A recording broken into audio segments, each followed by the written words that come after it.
ఈ వారం మీనరాశి వారి విషయాల్ని పరిశీలించి చూసినట్లయితే కొద్ది జాగ్రత్తగా అడుగులు వేయవలసినటువంటి కాలంగా కనిపిస్తోంది. పూర్వభాద్ర నక్షత్ర జాతకులు ఉద్యోగంలో మంచి శ్రద్ధని వహించడమే కాకుండా ఎవరి గురించిన అభిప్రాయం ఏమిటో తమకి లోపలే ఉంచుకోవడం మంచిది తప్ప బయటికి చెప్పివేయడం ఏమాత్రమూ సరికాదు.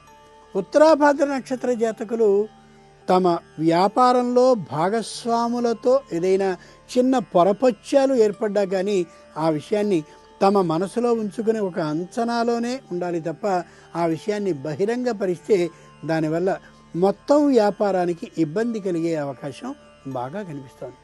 రేవతి నక్షత్ర జాతకులు తాత్కాలికంగా కలిగినటువంటి అనారోగ్యం గురించి 10 మందితో కానీ చర్చినట్లయితే ధన వ్యయంతో పాటు మానసిక ఆందోళన కూడా పెరిగే అవకాశం కనిపిస్తుంది. కాబట్టి తాత్కాలికంగా కలిగినటువంటి అనారోగ్యానికి సంబంధించిన ఓ నిర్ణయాన్ని సాధారణ వైద్యుని దగ్గరకు వెళ్ళి తెలుసుకుని రావడం చాలా అవసరం.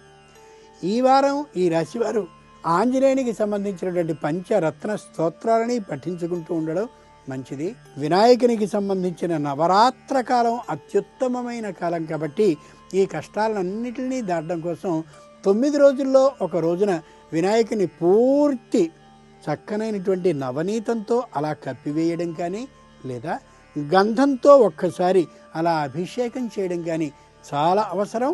ఈ కష్టాన్ని దాటించేటటువంటి ఉపాయం కూడా అదే. ఇక ఈ వారం ఈ రాశివారు రుణాలను ఏమాత్రమూ చేయకపోవడం చాలా ముఖ్యంగా గమనించవలసిన అంశం.